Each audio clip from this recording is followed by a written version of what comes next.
On October 8th, 2017, we got hit by some of the most destructive wildfires in California's history. Fueled by tornado-force winds, this fire siege tore into our communities. Sadly, we lost neighbors, friends, and even our family members. Thousands lost their homes, and as a community, we lost our sense of security. But now we're on a mission, not to just recover, but to come back better, stronger, and more resilient than ever before. I look at that footage of those fires burning on October 8th, October 9th, through that first week. And like many of you here, I can still feel the chill through my spine. I can feel the heat, not just in our communities, but in the individual lives impacted by the most catastrophic natural disaster Sonoma County has seen. God, so much destruction. 5,300 homes in Sonoma County alone. 44 lives lost in the North Bay fires completely. 7,000 to 8,000 total. Then the most catastrophic wildfire in California history. Joining an illustrious group that you don't want to be a part of. Lake County, San Diego, Santa Barbara, Mendocino County. And now, Butte in Paradise. Triple what we went through. 88 deaths, 15,000 structures down. I see those flames, and I realize that the chills that they invoke now and that the images behind them are far different than they were 18 months ago. Instead of images of destruction, I see a different kind of use of that heat that burnt our community. I see using the heat and the energy that burnt us, and I see people using it like a blacksmith to forge a more resilient, better, stronger future for their communities, and those community members leading us. That heat does not leave your community. What you get to choose is if you hold on to the urgency and the permission of that moment to do something with it. To not sit around and talk about your jurisdictions, what you have authority over, what you don't, but to say it's our opportunity to come together and get stuff done. Get stuff done every day. Welcome to Sonoma County, land of where the vineyards meet the redwoods and where the coastline meets the ridgeline. Milk and honey, wine and fresh produce, and also a land of flood, earthquake, wildfire, pestilence, locusts. Hopefully not, but if it happens, we're ready. We're ready. Why? Because we have to be. Our time is now.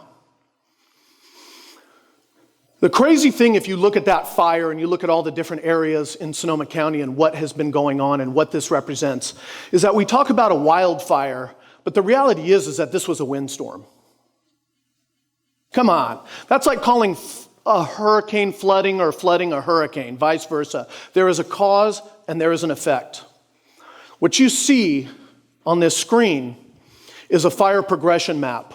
It talks about the first 72 hours of the Tubbs fire, but in fact, the most impactful is when ignition point started at 9:15, 13 miles from here, and at 1:29, when my dear friend Brad said he left his house, 2-minute walk from here, that was about to catch on fire.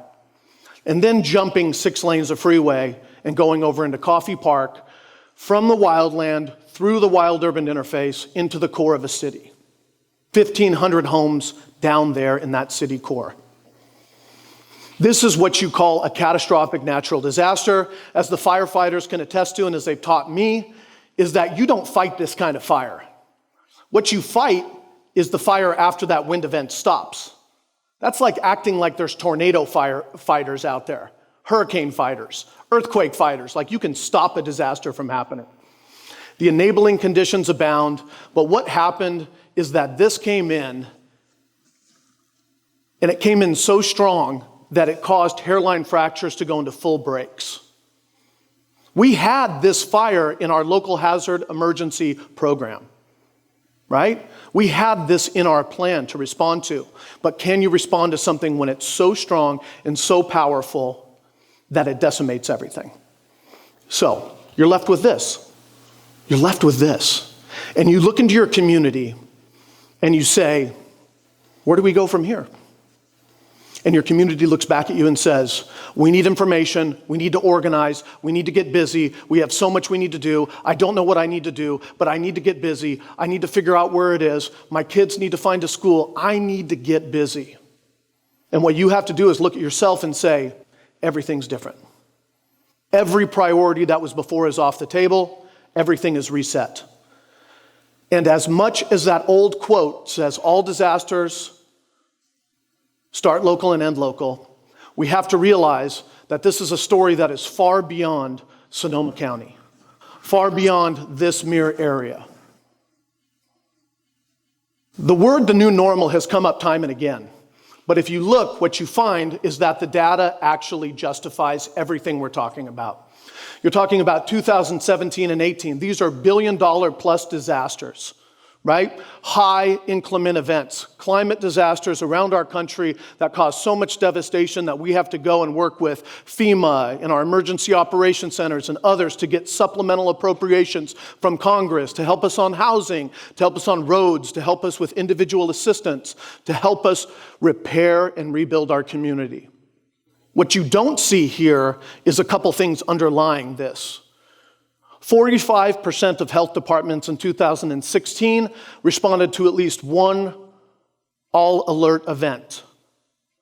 In 2017, 814 counties out of 3,060 had at least one federal disaster designation.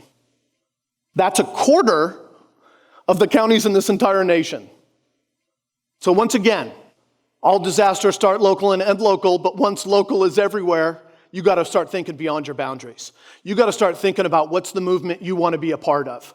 You got to think about how what happened to you is not only a fire in your belly to do something in your community, but you got to think about how you take it outside of your community.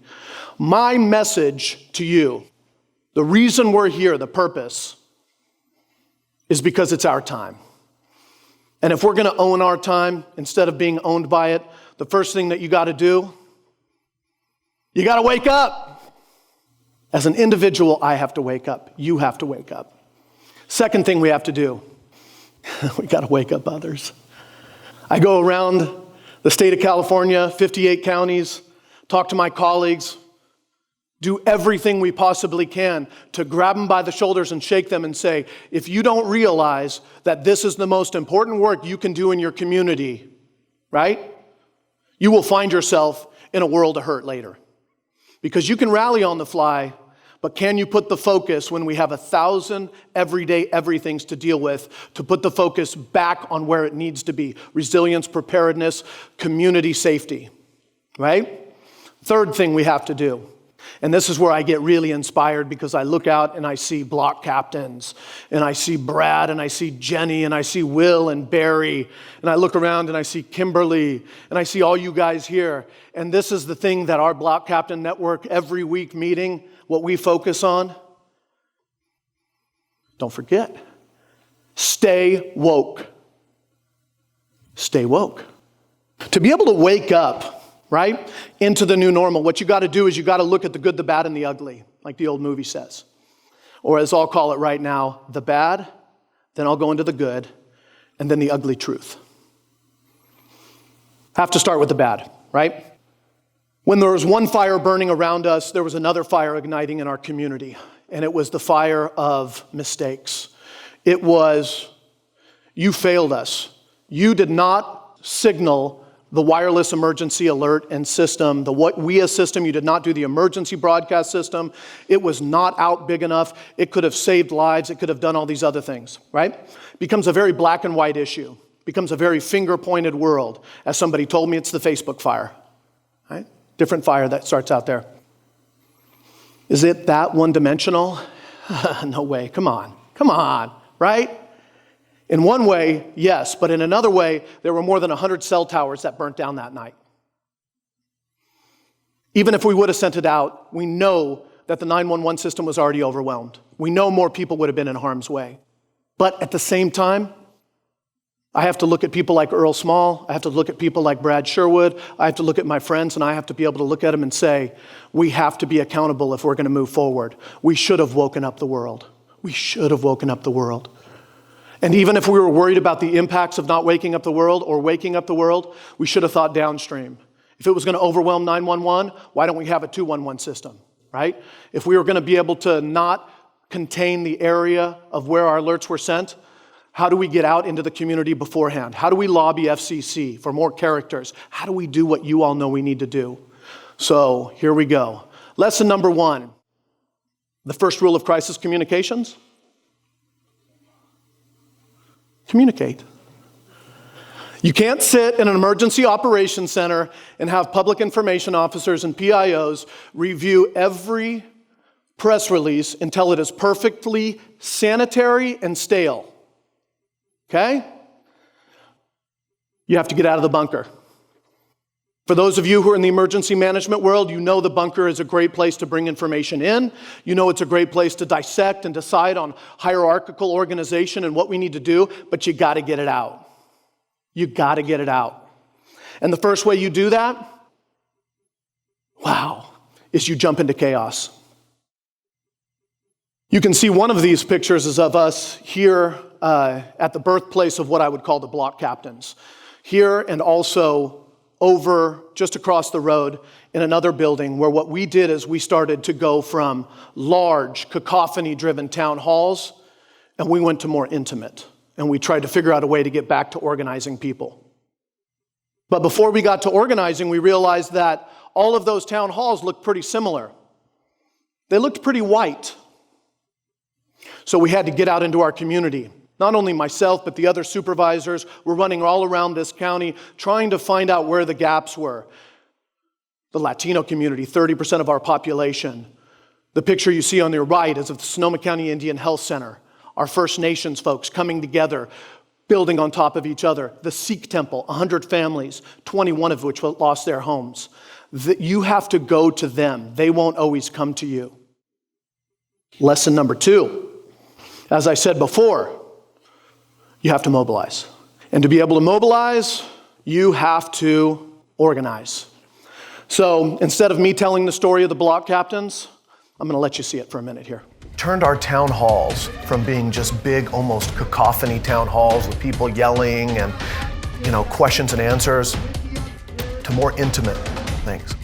Went out and got the maps of our districts and started to host meetings and have them self-elect block captains and leaders. And we provided staff support for them to be able to do it. 10 months later, we still meet, my staff and I, every week at 7:30 a.m. with block captains. And they are leading as force multipliers, sometimes 50 homes that were burnt down, sometimes 150, sometimes 500, right? So we meet with 18 people who represent 2,000 homes that burnt down every week. They send out information. We help them organize. We get money for them. But the biggest, most important thing is not only do we help them, but they stay close to us. They give us ground truth. What's going on back here behind us? Welcome to Larkfield Estates. We are pouring the foundation of the future right now. Woo! 10 months to lay a foundation for the Hall family. Frustrating, but as I told you before, now you start seeing things going up. And you see the light at the end of the tunnel. And it's not a train coming at you, it's a ray of hope. We're kind of private people, we like nature and, and so we didn't really know our neighbors for the most part. Now I know every stinking person who lives in this place, and they're like my friends now, and it's great. And I feel that sense of community in a real big time way. And I feel part of my work is to continue that. Woo! Round of applause for those block captains. Come on. Come on. This is not just me. It's not just our group. This is all the supervisors locally. We have banded together and we have taken some of us the lead at other times, some of us following on examples, some of us figuring out how to work as a team, some of us identifying in our own districts, and we are just relentlessly going forward. And as inspiring as that is, there's a lot of work to do. How awesome is that? There's a lot of work to do. Lesson number 3, embrace resilience, true resilience. And as you know, resilience is this big word, and you try and figure out what it means. We talk about it being a resilient culture, about the connection between resiliency and preparedness, leading into response, leading into recovery, having that be a never-ending cycle. In my mind, resilience is defined by a few different things. First, almost just replace the word resilience with better. Just say better. Better every day. And the only way to achieve better every day is through something that I call imperfect, relentless progress. The reason we do not actively mitigate our communities, the reason that we are not ahead of the bar and ready for the future that is already upon us, the reason that we are still caught flat-footed in communities, even though the trends are flying all around us, is because we believe that progress has to be perfect. We write plans that are perfect. We do trainings that are perfect. What we don't embrace is the idea of imperfect, relentless progress, something driven into my head and my colleagues' heads every day by our block captains. We have worked with those block captains to change local laws, to expedite permitting, to move the way we do business, to create new organizations, to fundraise and do other things. We have risen and supported them, and we've also failed them and had to reboot and reset and figure out how we do it. So resiliency, as we wind this up, think about better. So here's better, right? Not perfect, but here's better. Create a framework. Change the entire local strategic plan to fit resiliency. Social safety net, community preparedness, housing, economic development, watershed management. Emergency management is a thread that runs through every department. It is not a department in and of its own, right? Create the constructs around you. Identify the top projects that you can track. Force people to put metrics behind them, as my dear friend Will Abrams would say. Achieve something. Stop using generalities. Have identified actions that you can measure results and go after. Number 2, get out of recovery and get over into resiliency. This might look like a picture of the block captains, but this is a resilience network that we've started in my district. These are people who are doing CERT, COPE, and other mapping your neighborhood mechanisms. These are the folks who were awoken by the fire, who want to make sure they inventory their neighborhoods and they do the work needed to identify evacuation routes, to get chipper programs for the trees that are out there, and do other stuff. We have helped create them, and now they are advocating to us. They are putting pressure on us to do more by us activating and organizing them. I love that. That gives me something to do that's not first world problems. That's focused on real stuff in my community. Better. One area that wasn't working for the first 2 days in our community, but we rallied, we caught up with it, was the aspect of reaching out to those who do not speak English as a primary language. They weren't going to the shelters, they weren't going to other areas. We had to get out and do it. I speak fluent Spanish. Never thought I would be the guy sitting there doing speeches in press conferences in Spanish.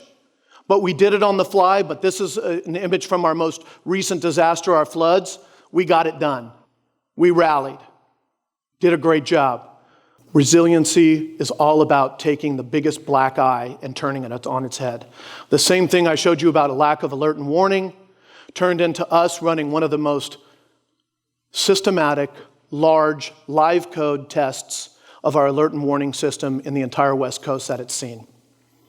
What did it show? It showed that there's a lot of flaws. It showed that a lot of the concerns about using the alert and warning system were justified, but it still doesn't mean you don't use something that is imperfect to save people in your community. This has changed my life. I'm a different professional. I have a different focus. I have a purpose in what I do. This has changed me as a father and how I prepare my families, my family and the families in my community. And my call to action to you is not to think about saving the world. It's to own your link in the chain. Own your link in the chain. And then spread out beyond that to the links that you're holding on to. And if you want to ever think about what resilience truly is and why we have to continue to push this work and be a part of a movement, look at people like this family that after they picked up the remains from the ashes in their house, they went up and took a Christmas picture and had Christmas lunch on their lot up above Larkfield Estates. What do they demand of us? They demand of us to wake up others, and to stay woke. Thank you, ladies and gentlemen. It's a pleasure to be here with you.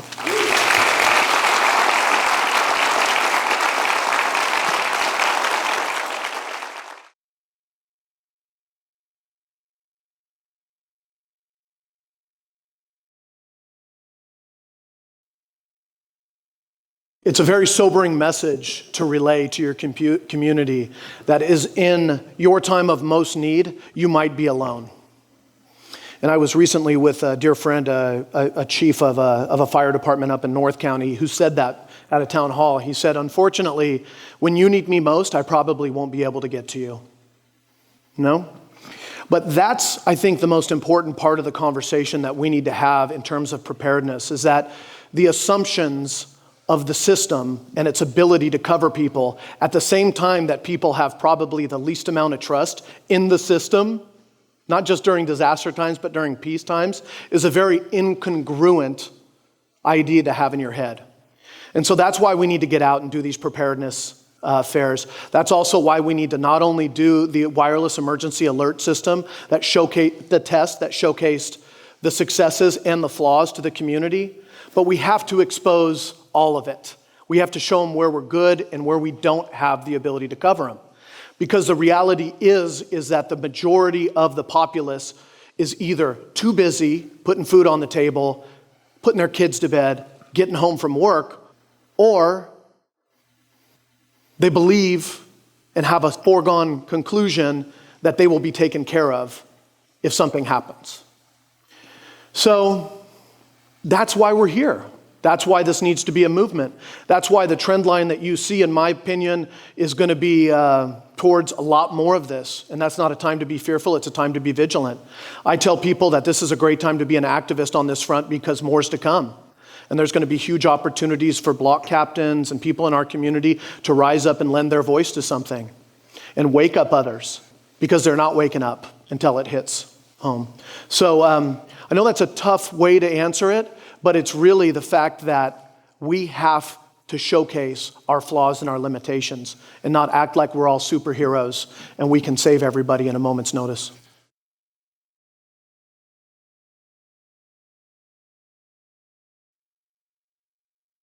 Well, the first thing you have to figure out, especially as an elected official, of what's your place, is to try and remind yourself of what isn't your place. Don't get in the way. Don't go to try and make a bunch of announcements. Don't try and give a big old stinking speech to inspire people. Get people the information that you have access to, because you are an access point and you are a community hub. So I have seen it run multiple ways, but a lot of times people don't realize that the biggest benefit to your community is that you get out of the way and you be a conduit. You don't be James Gore, you be somebody who can get you information. And so for me, that meant I was almost a reporter for the first week of those fires, because the media comes out and it keeps showing the same photos and images night after night of the devastation and microphones in somebody's face. You've lost your house, how do you feel? But what it's not showing is like, our firefighters cut lines up on the ridge line up here. We're feeling confident about this, but not overly confident. We have to do that. So we went through and started to do Facebook Live and other things that were getting 30, 40, 50,000, 100,000 views.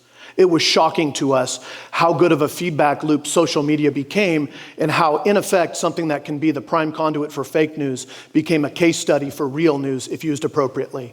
And that, to me, is a big lesson coming out of this.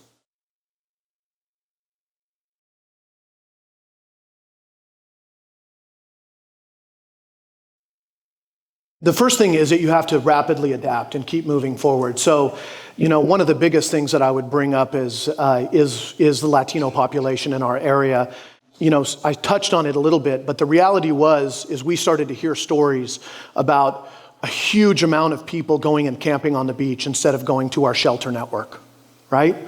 And some of us took a visit down there and confirmed that a lot of people were very afraid of going to the shelter networks. They were afraid of the very system that was set up to help them. And so that rapid adaptation on the fly, going on to the trusted sources of information that people in your community go to rather than expecting them to come to yours, is the first thing to do. And I'd say that was very important.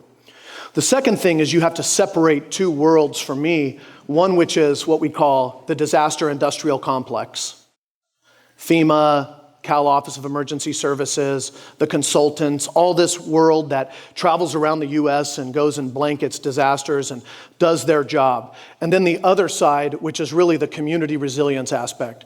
There were three kind of things that really stand out to me. Number one, there was a group called United Policyholders that came in as a trusted third party and gave people information and empowerment and access to other folks who had gone through disasters, so they could make informed decision about insurance and other things. There was a second group called Legal Aid that did an amazing job of coming in and giving people basic information on how to cover themselves with people who were presenting themselves as really helpful, but were really charlatans, price gougers, and other things as a part of it, right? There was a third aspect, which is really this block captain network, which is these block captains.